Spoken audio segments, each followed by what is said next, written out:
오늘 말씀은 로마서 9장 1절로부터 13절까지 말씀을 제가 봉독해 올립니다. 내가 그리스도 안에서 참말을 하고 거짓말을 아니하노라. 나에게 큰 근심이 있는 것과 마음에 그치지 않는 고통이 있는 것을 내 양심이 성령 안에서 나와 더불어 증언하노니, 나의 형제 곧 골육의 친척을 위하여 내 자신이 저주를 받아 그리스도에게서 끊어질지라도 원하는 바로라. 그들은 이스라엘 사람이다. 그들에게는 양자됨과 영광과 언약들과 율법을 세우신 것과 예배와 약속들이 있고, 조상들도 그들의 것이요 육신으로 하면 그리스도가 그들에게서 나셨으니 그는 만물 위에 계셔서 세세의 찬양을 받으실 하나님이시니라. 아멘. 그러나 하나님의 말씀이 패여진 것 같지 않도다. 이스라엘에서 난 그들이 다 이스라엘이 아니요, 또한 아브라함의 씨가 다 그의 자녀가 아니라 오직 이삭으로부터 난 자라야 내 씨라 불리리라 하셨으니, 곧 육신의 자녀가 하나님의 자녀가 아니요 오직 약속의 자녀가 씨로 여기심을 받느니라. 약속의 말씀은 이것이니, 명년 이때에 내가 이르르니 사라에게 아들이 있으리라 하심이라. 그뿐 아니라 또한 리브가가 우리 조상 이삭 한 사람으로 말미암아 임신하였는데, 그 자식들이 아직 나지도 아니하며 무슨 선이나 악을 행하지도 아니한 때에 택하심을 따라 되는 하나님의 뜻이 행위로 말미암지 않고 오직 부르시는 이로 말미암아 서게 하려 하사, 리브가에게 이르시되 큰 자가 어린 자를 섬기리라 하셨나니, 기록된 바 내가 야곱은 사랑하고 에서는 미워하였다 하심과 같으니라. 아멘. 로마서 9장은 전장이 한 절 한 장으로 연결되어 있기 때문에 원래는 전체 내용을 우리가 좀 나눠야 되는데, 내용은 좀 방대하지만 이것을 서론과 본론과 결론으로 접근을 해야 되는데, 오늘 성찬식이 있고 또 유아 세례식을 오늘 진행을 해야 돼요. 원래 유아 세례식을 어린이 주간 때 해야 되는데, 저쪽에 어린이가 손님이 크게 찾아오셔서 교회를 참석할 수가 없어서 이제 미뤘다가 이제 오늘 유아 세례를 진행을 하기 때문에 오늘은 시간적으로 굉장히 타이트합니다. 그래서 이 9장의 말씀을 나눌 수밖에 없고, 그러다 보니 서론과 본론만 다룰 수밖에 없고, 다음 주에는 나머지 본론과 결론을 다룰 수밖에 없다는 것을 좀 이해를 해주시고, 이 9장의 내용은 굉장히 중요한 그루터기의 말씀이기 때문에 우리가 결론의 말씀을 잘 잡아야 됩니다. 그래서 오늘은 서론과 본론 부분만 좀 다루려고 합니다. 오늘 말씀을 보면 바울의 아주 거룩한 고민이라고 할 수 있죠.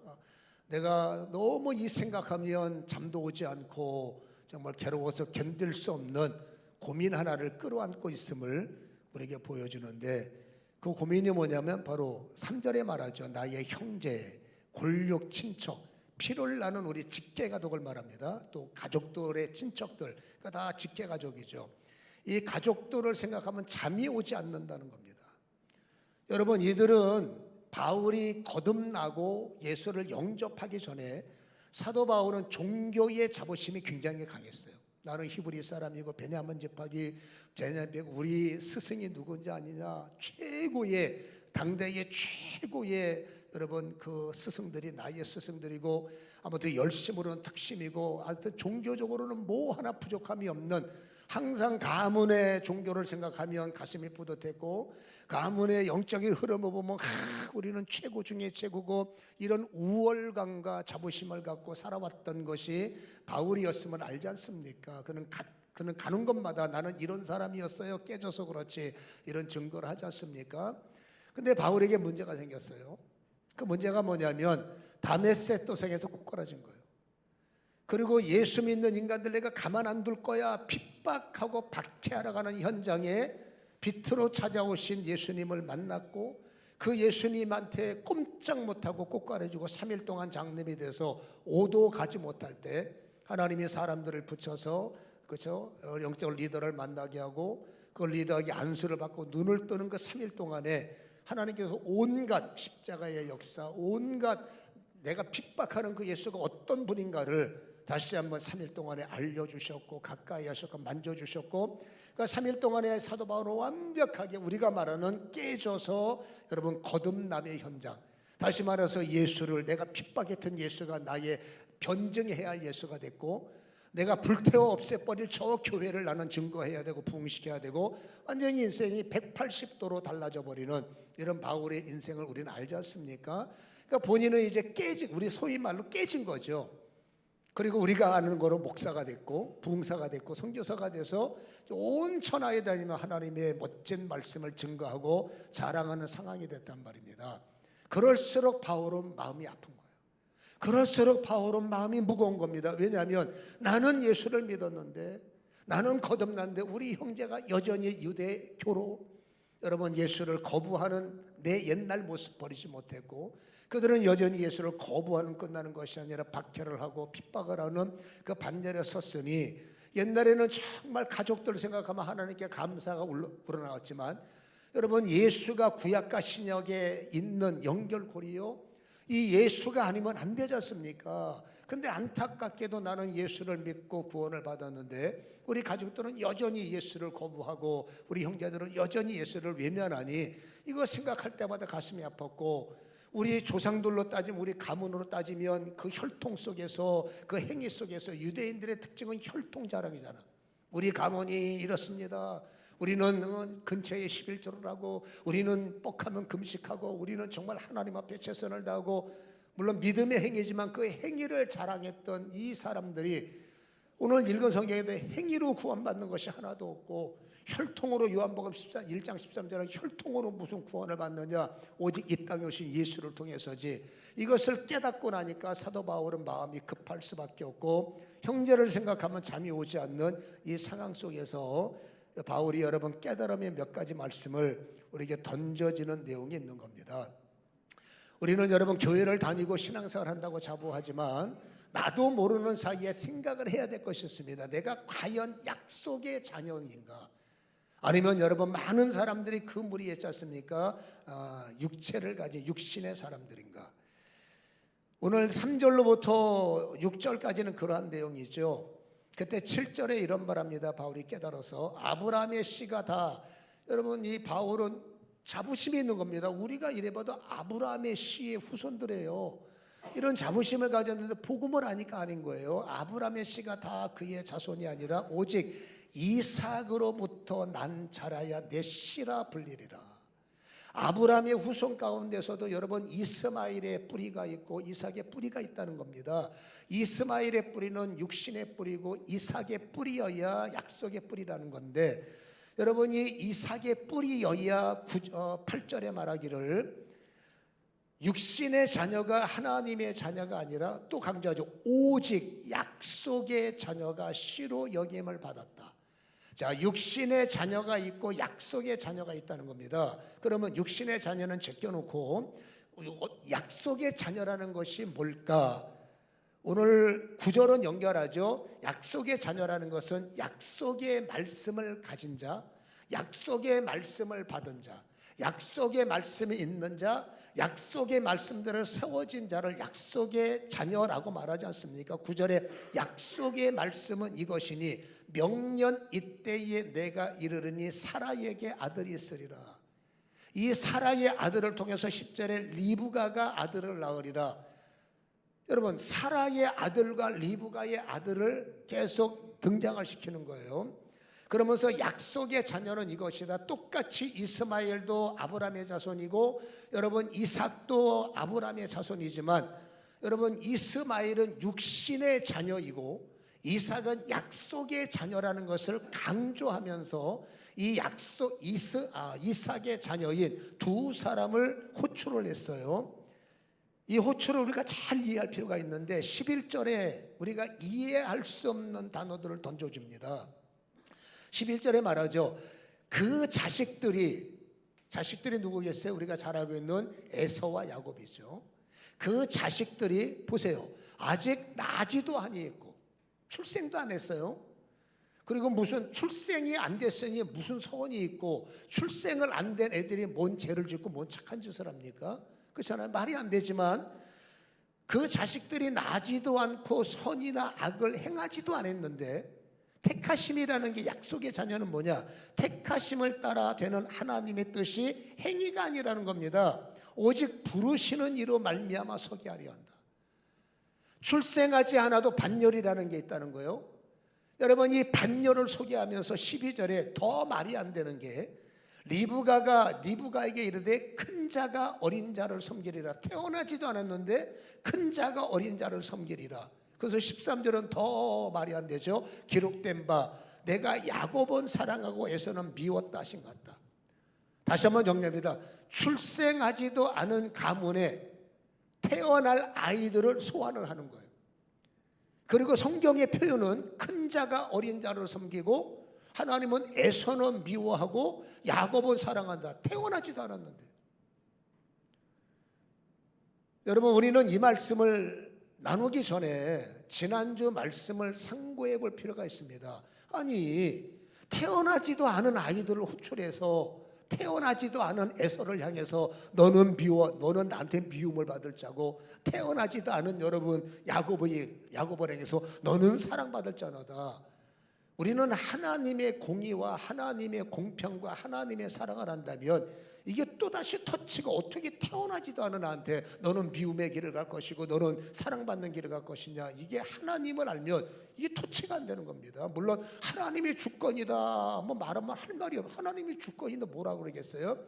근데 우리가 믿는 하나님의 공평, 우리가 믿는 하나님의 정의, 어떻게 출생하지도 않은 애를 너는 미움받으래, 태어나지도 않은 애를 너는 축복받으래. 그러면 전도는 뭐하라고, 그냥 뭐하라고 양심껏 삽니까? 내비둬도 뭐 잘되라 이는 잘되고 안 되는 아이죠. 근데 지난주 말씀을 우리가 기억하면 충분히 이해가 되잖아요. 뭐가 이해가 됩니까? 저는 지난주 말씀 속에서 하나님, 우리는 선택, 예지라는 우리는 택정을 지난주에 나눴지 않습니까? 하나님이 미리 아는 자들을 부르셨고 미리 정해진 자들을 선택하셨다는 말씀을, 지난주에 말씀을 끄집어내면서, 그러면 하나님께서 미리 아셨다, 미리 정하셨다, 미리 천국 갈 자 아시고 미리 지옥 갈 자 아시고 미리 정해졌어. 지옥 갈 자 정해주고 천국 갈 자 정해주고 축복받을 자 정해주고 저주받을 자 정해주고. 이러면 여러분 전도는 뭐하러 해요? 다 정해졌는데. 이러면 뭐하러 애씁니까? 다 정해진 인생길인데. 이거는 하나님의 성품, 하나님의 공의상 맞지 않는 거죠. 그래서 제가 두 가지 질문을 들었습니다. 그럼 질문 하나 합시다. 하나님께서 아담을 창조하셨을 때 하나님께서는 이 아담이 영적 흐름을 보면 죄를 지을 수 있을 가능성, 죄를 지을 수 있음을 하나님이 아셨습니까? 모르셨습니까? 저는 지난주 질문 드렸어요. 정답은 아셨죠. 그러면 여러분, 하나님께서 아담을 만드실 때 이 아담이 죄를 지을 인간으로 미리 정하시고 만들었단 말입니까? 이건 노예요.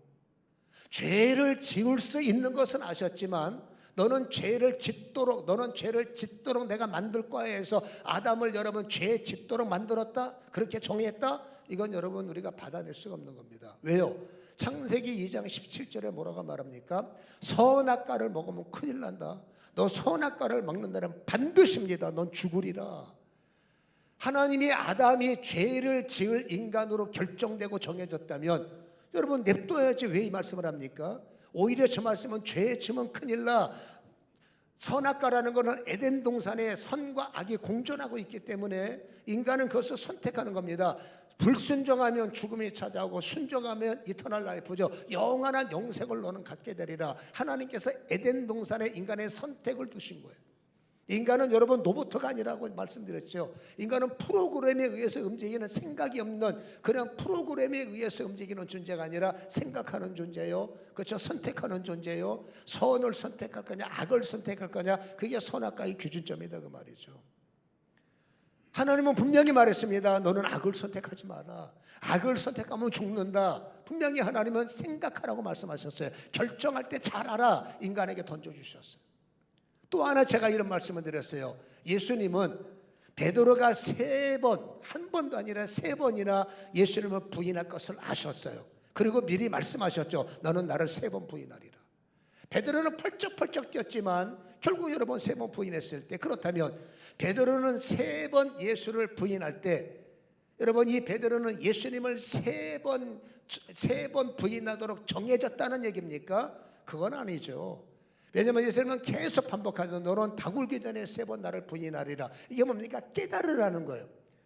두려움이 올 때 내가 했던 말을 깨달으라는 거예요. 선악과가 너희를 유혹할 때 내가 뭐라고 말했는지 끄집어내야 된다는 거예요. 생각 없이 지나가면 안 되죠. 3번 부인하려고 할 때 예수님께서 3번 부인한다는 말이 이 심정을 말하는구나. 내가 약해지려고 할 때 주님은 미리 아셔서 나를 3번 부인할 수 있어라고 말한 거구나. 그거를 소환하고 그걸 끄집어내서 그 두려움의 순간에 힘들지만 빌라도 법정이 죽을 만큼 괴롭지만 그래 한번 이겨보자 해서, 만약에 베드로가 그 말씀을 상고하고 아담과 하와가 그 선악과 유혹 앞에서 다시 한번 반드시 죽으리라는 말씀을 상고해서 그들이 여러분 거절했더라면, 그들이 여러분 이겼더라면, 여러분 성경의 역사는 출애굽기부터 창세기부터 완벽한 구조가 달라졌어야 됐어요. 하나님은 분명히 선택에 있어서 절대로 죄를 선택하면 안 돼, 두려움을 선택하면 안 돼, 배신하면 안 돼, 그거를 설명을 하셨음에도 인간은 결정적인 순간에 말씀을 잊어버리고 그냥 눈에 보이는 대로, 귀에 들리는 대로 인간은 자신이 편한 대로 선택을 한 결과물이 여러분 사망이었고, 그게 미움의 길이었다는 것을, 죄를 졌는데 하나님이 죄를 미워하시는 분이 어떻게 죄인을 사랑할 수 있습니까? 용서는 하셔도 그렇잖아요. 그가 용서를 받고 회개해야 사랑하시는 거지, 지속적으로 죽을 생각하고 지속적으로 지멋대로 사는 사람을 어떻게 하나님이 용서는 하셔도 사랑해 줄 수가 있겠느냐라는 것이죠. 자, 그렇다면 여러분 오늘 이 말씀을 다시 한번 상고를 하면, 여러분 하나님께서 태어나지도 아이 하나한테 너는 미움을 받을 너는 운명이야, 너는 사랑을 받을 운명이야, 이거는 아닌 거예요. 우리는 이 말씀을 다시 한번 적용하다 보면 하나님은 이미 결정해 놓으신 건 맞아. 선악과를 두신 결정처럼 선을 행하면 사랑받는 길이요, 악을 선택하면 미움받는 길이요, 이건 하나님이 이미 결정해 놓으셨고, 여러분 누구는 저주받을 인생이 아니라 이 두 결정을 에덴 동산에만 선악과가 있는 것이 아니라 광야 인생에도 선악과가 있는 겁니다. 순종과 불순종의 나무가, 순종과 불순종의 말씀이, 순종과 불순종의 하나님의 진리가 우리가 가는 인생 속에 이미 정해진 거예요. 그 다시 말합니다. 어떤 인생이 태어나서 장남이 됐든 차자가 됐든 어떤 인생이든지 태어나서 여러분 순종의 길을 가면 그 순종은 사랑받는 길이요, 여러분 불순종의 길은 안타깝지만 여러분 미움받는 길이요. 여러분 미움은, 우리는 미움이란 단어, 이게 미움의 길이야 그러면 우리는 자꾸 내 수준으로 미움의 길을 해석하려고 그래. 미움의 길이 뭡니까? 내가 저 인간 거들떠도 안 볼 거야. 인간이에요. 그건 인간의 한계는 그것밖에 안 돼. 미움의 길, 너하고 난 끝났어, 나 다시 너 안 봐, 이게 우리의 미움의 길이라고. 그렇잖아요. 국물도 없어, 이게 우리의 미움의 길이라고. 근데 하나님의 미움은 아니에요. 하나님은 여러분 속 좁은 분, 우리는 속이 좁지만 하나님은 속 좁은 분이 아닙니다. 하나님은 뭡니까? 언제든지 돌아오기를 오픈된 분이죠. 언제든지 돌아오라, 얼마든지 돌아오라, 70번씩 7번, 아멘. 그러면 여러분 우리처럼 안바가 아닙니다. 하나님의 미움의 길이라는 것은 언제든지 내가 너와 동행하기를 원하는데, 하나님이 나를 동행할 수 없는 불순종에 서 있을 때 하나님이 손대지 못하고 하나님이 돕지 못하는 그 길, 하나님이 함께 할 수 없는 그 길이 미움의 길이라는 거예요. 사랑의 길이 뭡니까? 하나님이 함께 하는 것이죠. 천지창조의 하나님이 나와 함께 하신다는 것이 이게 얼마나 여러분 놀라운 일들이 준비됐겠습니까? 우리는 미움의 길로 가서 하나님은 뒤따라오고 나 혼자 사니까 내심 갖고 살지만, 하나님의 사랑의 길에 서서 하나님의 강력한 힘이 순간순간마다 나를 도와주고 순간순간마다 나를 지켜보세요. 우리 인생에 왜 즐거움과 자랑거리가 없겠습니까? 그렇잖아요. 지금도 교회 안에는 수많은 사람들이 자랑거리를 갖고 있는 것은 그들은 미움의 길이 아니라 사랑의 길목에 서 있기 때문에 하나님은 낮의 해와 밤에 여러분 달이 우리를 삼키지 못하게 지키는 거 아니겠습니까? 아무튼 우리 잊지 말 것은, 그래서 여러분 하나님은 누구는 미움받는 인생으로 태어나게 하셨다. No. 우리 스스로가 미움받는 길을 걸어가는 것을 말하는 거예요. 이것은 이미 결정되기 때문에 에서는 안타깝게도 그 길을 걸어간 사람이고 야곱은 참 다행스럽게도 사랑받는 길을 간 사람이다. 이렇게 나눠진 것뿐이다 그 말이에요. 오늘 여러분 또 성경에 보면 또 한 가지 기억하실 것은 큰 자가 어린 자를 섬기다. 야곱을 사랑하고 에서는 미워했다. 큰 자가 어린 자를 섬긴다. 여러분 이 말은 창세기 25장을 읽어봐야 우리가 일반적인 해석을 적용할 거냐 아니면 믿음의 해석을 다시 할 거냐 결정이 되는 거예요. 일반적인 해석은 뻔한 해석 아닙니까? 큰 자는 에서고 작은 자는 야곱이고 야곱이 에서를 섬기리라. 이 은혜는 되는 말이고 흐름상 틀린 것은 아니지만 과연 이것을 그 말에서 끝날 것이냐라는 거죠. 창세기 25장 21절에 보면 이삭이 그의 아내가 임신하지 못함으로 그를 위해서 여호와께 부르짖죠. 그때 여호와께서 들으시고 태의 문을 여셨어요. 그리고 임신을 했어요. 그때 그 아들들이 뒤에서 싸우는데 임신 쌍태를 가진 거죠. 그때 여러분 아이들이 뱃속에서 싸우니까 치열한 경쟁이죠. 그때 이 리브가가 이 아이가 싸우는데 왜 그래요? 라고 하나님께 질문했다는 거예요. 그때 23절에 중요한 단어 하나를 우리에게 던져주는 겁니다. 이게 인류의 운명이에요. 신앙적 운명. 23절에 읽어봅니다. 시작.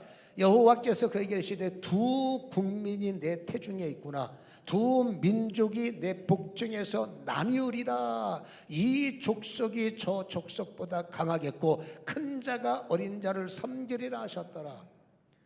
이걸 여러분 문맥적으로만 단순하게 일반적 해석은 큰 자는 에서 작은 자는 야곱이라고 번역을 하고 그렇게 우리는 들었고 설교를 해도 이게 은혜는 되는 거죠.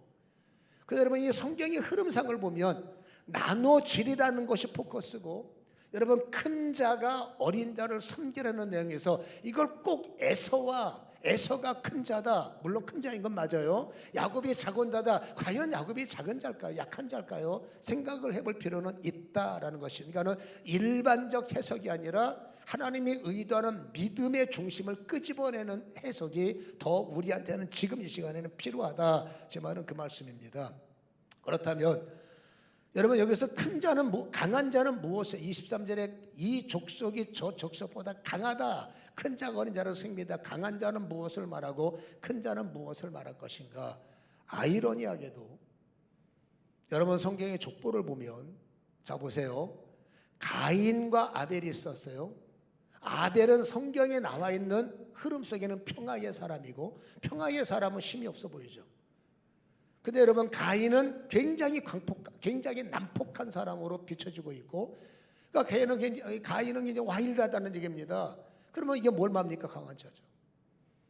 여러분 아벨은 굉장히 평화주의자고 가인은 어떤 사람이라고요? 굉장히 활동적이고 파워풀한 사람, 즉 강한 자요 큰 자.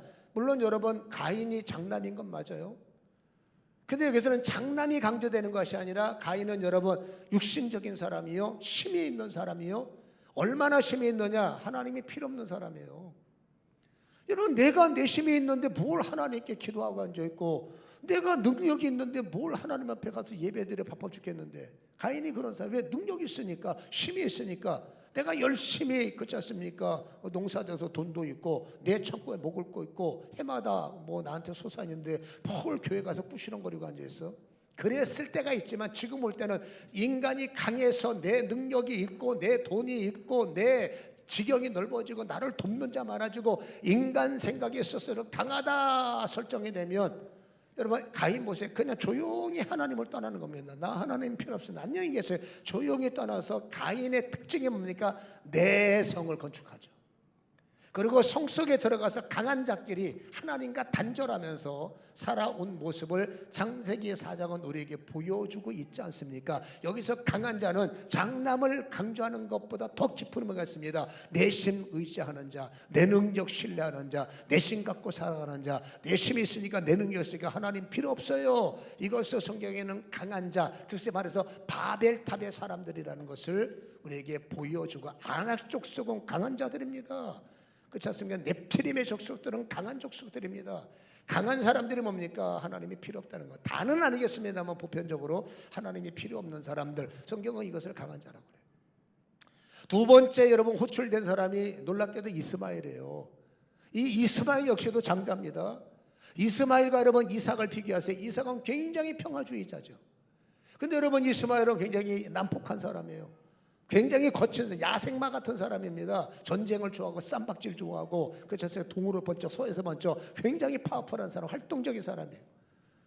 여러분, 이 이스마엘의 특징이 있어. 하나님을 아는 사람, 하나님이 도와준다, 하나님이 약속을 했지만 그건 하나님 생각이시고 놔두세요, 나 혼자 잘할 테니까. 하나님을 섬기는 사람으로 보이는 게 아니라 당신의 힘을 의지했던 사람이 바로 이스마엘, 그를 육신의 사람이라고 부르지 않습니까?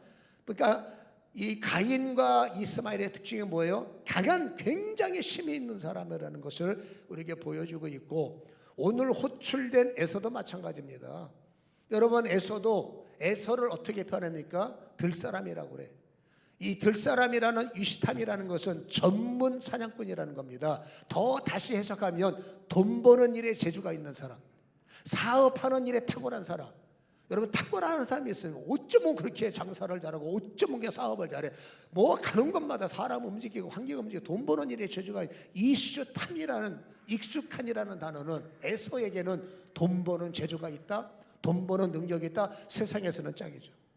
왜? 사람 관리 잘해. 돈 버는 사람의 특징은 사람 관리 못하면 돈 못 벌어요. 사람 관리 잘하죠. 인맥 관리 잘하죠. 줄이 있죠. 뭐 있죠. 굉장히 겉으로 볼 때는 정말 인기 있는 탁월한 사람처럼 보이지만 이 사람의 특징이 뭐냐? 너무 탁월하다 보니까 하나님이 왜 필요하냐고. 바빠 죽겠는데 뭐 교회날 교회 가서 앉아있어요? 여러분, 내가 알아서 다 하는데 뭘 기도 어쩌고 저쩌고, 그건 당신같이 별볼 일 없는 사람은 나는 그런 거 필요 없습니다. 이게 안타깝지만 에서. 그러면 여러분, 이스마엘과 가일과 에서를 하나님이 사랑하고 싶어도 여러분, 그 강한 힘에 더 하나님의 힘이 더해진다면, 그들이 잘할 수 있는 그 잘할 수 있는 힘에 진짜 하나님의 공평의 힘과 하나님의 온전한 힘이 더해진다면 이들은 더 천하무적이 될 수 있는데, 안타깝게도 생각은 거기까지, 안타깝게도 교만의 벽 때문에 하나님을 신뢰하지 않고 나 혼자 살아갔던 족속들을 여러분, 성경은 그렇잖아요, 강한 족속이다라고 표현하는데, 이걸 조금 더 이해하시려면 오늘 이 노마서에 있는 말씀에 각주가 달렸어요. 노마서에는 에서가 미움받는 자여 야곱이 사랑받는 자다, 그 다음에 이랬다, 큰 자가 됐다, 어린 자가 됐다, 이것은 각주가 달렸습니다. 참고했다 그 말이에요. 그 각주는 어디가 나옵니까? 말라기서가 나오죠. 오늘 이 노마서는 말라기서를 근거로 해서 본문이 기록됐다는 거예요. 그래서 그런 말라기를 읽어봐야 에서가 어떤 인간인지 어떤 신앙인지 보인단 말입니다. 그 말라기를 제가 읽어드릴게요. 2절과 3절을 보면 여호와께서 이르시되 내가 너희를 사랑하였노라 하나 너희는 이르기를 주께서 어떻게 우리를 사랑하셨나이까 하는도다. 나 여호와가 말하노라. 보세요. 에서는 야곱의 형이 아니냐? 그러나 내가 야곱을 사랑하였고 에서는 미워하였으니 에서를 미워한 결과 그들의 산들은 황폐하게 하였고 그의 산업은 광야의 이리들에게 넘겨졌다. 이것은 쫄딱 망했다라는 강조가 아니라 그들이 어떤 일을 만나도 나는 그를 도울 수 없다. 왜? 미움의 길을 가고 있으니까. 그럼 여러분, 에서가 어떻게 살았다는 말입니까? 4절에 보면 에돔은 말하기를 우리가 무너뜨림을 당하였다. 에돔은 누구예요? 에서의 후손이 에돔 족속이에요. 이 에돔 족속이 에서 할아버지의 신앙을 본받았고, 이 에돔 족속이 우리 조상의 여러분 신앙의 뿌리, 그러니까 종교의 뿌리, 인생의 뿌리를 답습한 족속이 당연히 후손들이죠. 이 후손들이 하나님과 어떤 관계냐? 4절에 보면 에돔이 말하기를 무너뜨림을 당했다, 황폐한 곳을 다시 쌓았다, 만군의 여호와가 말한다, 그들이 산다는 한다. 하나님 안 도와줬어도 우리 다시 재건할 수 있고 괜찮아요, 우리 다시 할 수 있어요. 한술 더 뜨는 거죠. 그때 여러분, 사람들이 말합니다. 에돔의 후손들은 악한 지역에 사는 자, 여호와의 영원한 진노를 받은 백성. 6절은 여호와의 이름을 멸시하는 여러분 그룹들이라고 말해요. 자, 그래서 에서의 신앙이 나오는 겁니다. 에서는 뭡니까? 악한 지역이라는 것은 하나님의 에리아에서, 교회라는 에리아에서 떨어져 나와서 나만의 공간, 나만의 지혜, 나만의 여러분 사람들 모으고 내가 회사 만들고 내가 비즈니스를 만들어서 나 혼자 잘 살 수 있어 하는 사람들, 세상에서는 이해가 되지만 이들이 여러분 처음부터 하나님과 전혀 무관한 사람이 아니에요. 에서는 어렸을 때부터 모태신앙이고, 에서는 신앙의 분위기에서 살아왔고, 하나님을 전혀 모르는 사람이 그러면 어떡하겠습니까? 불신자니까. 근데 안타까운 게 에서는 누구예요? 신앙인이란 말이에요. 여러분, 차라리 처음부터 하나님을 몰랐으면 깨질 확률이 높아요. 주일학교 때부터 하나님을 어떻게 하든지 내 의지는 약하니까 하나님을 배우고, 엄마가 하나님을 집어넣고 아버지가 기도를 집어넣고, 어렸을 때 그냥 막 인풋시켜서 나도 모르게 막 줄줄줄 중학교 때까지 막 성경 암송이 나오고 예수가 나오고, 내 고등학교 다니면서 대학 들어가서 철두고 나서 내 철학이 생기고 내 이상, 내 새로운 꿈이 생기고 보니까 이게 뭔가 교회가 안 맞을 수도 있지 않습니까? 그러면서 어떻게 됩니까? 하나님은 알지만 안 믿는다. 하나님을 아는데 안 믿어. 이게 제일 무서운 거예요. 몰라서 안 믿으면 기회가 있지만 아는데 안 믿으면 방법이 없더라고. 정말 고통스러운 여러분 그 장로님의 기도가, 권사님의 기도가 시작되겠죠. 아는데 안 믿는 게 얼마나 무서워요. 에서가 어떤 사람이 있느냐? 아는데 안 믿는 거예요. 가인이 어떤 사람이 있느냐? 아는데 하나님을 떠난 거예요. 이스마엘은 하나님을 아는데 하나님과 상관없는 사람입니다. 하나님은 누구를 미워하시느냐? 하나님을 아는데 하나님과 상관없는 삶을 살아요. 오늘 여러분 그거를 강조합니다. 교회 안에서 하나님을 알고 하나님을 믿고 주일날 열심히 오는데 밖에 나가는 순간부터 하나님과 전혀 상관없는 삶을 사는 사람. 하나님은 말합니다. 너는 미움의 길을 가는 거야. 미움은 뭡니까? 다시는 너 꼴도 안 볼 거야. 그게 아닙니다. 내가 너에게 손을 쓸 수 없는 길을 표현상 미움의 길이라는 겁니다. 하나님이 일할 수 없는 길, 하나님이 도울 수 없는 걸, 그걸 미움의 길이라고 그래요.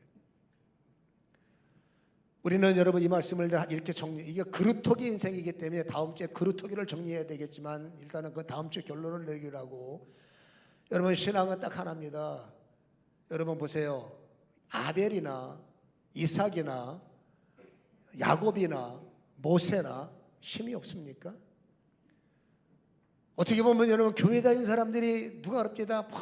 그냥 약해 보이고, 죄송합니다, 띨띨하게 보이고, 세상에 신랑감들 젊은 청년들은 막 활기가 막 총기가 넘쳐 보이는데, 교회 다니는 청년들은 뭔가 빌빌거리고 골골골거리고, 그거는 빌립보서하고 골로새서를 많이 읽어서 그래.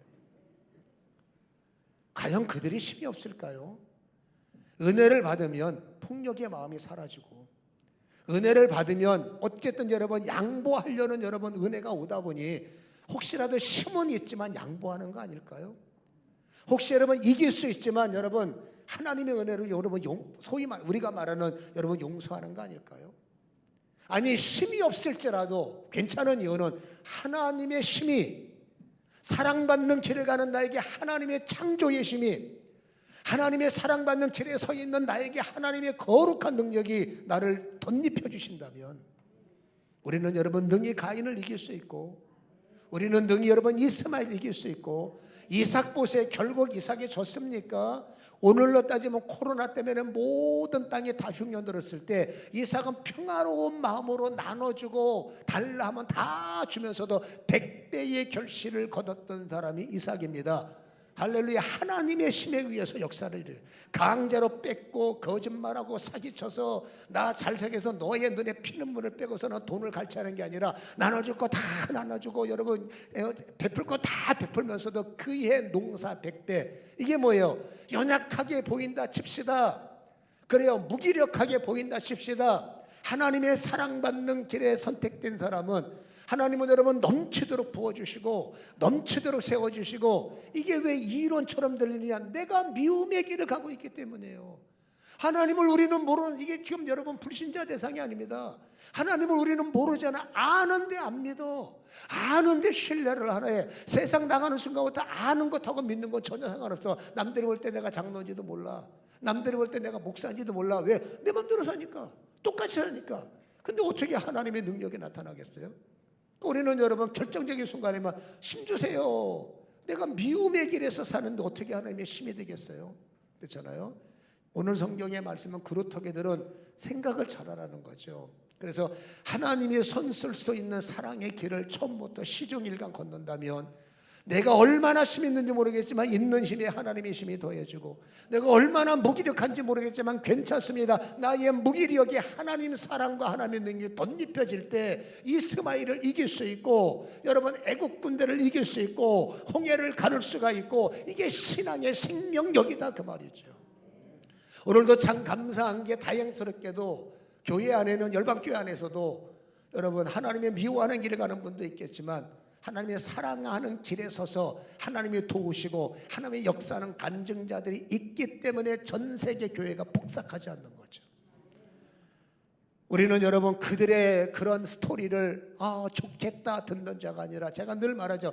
왜 우리는 기분 나쁘게 남의 간증만 듣고 삽니까? 내가 간증을 해야지. 왜 우리는 남의 잘되는 꼴만 보고 배 아픕니까? 내가 배 아프게 만들어야지. 이럴 테면 말입니다. 여러분, 하나님의 역사는 지금도 존재하기 때문에 하나님은 결정하셨습니다. 미움의 길, 하나님을 전혀 신경 쓰지 않고 살면 나 혼자 살아가야 되지만, 여러분 하나님을 인식하고 하나님을 신뢰할 때 하나님의 돕는 길, 얼마나 차이가 나겠습니까? 이런 은혜를 깨닫고 가시기를 주님의 이름으로 간절히 축원합니다.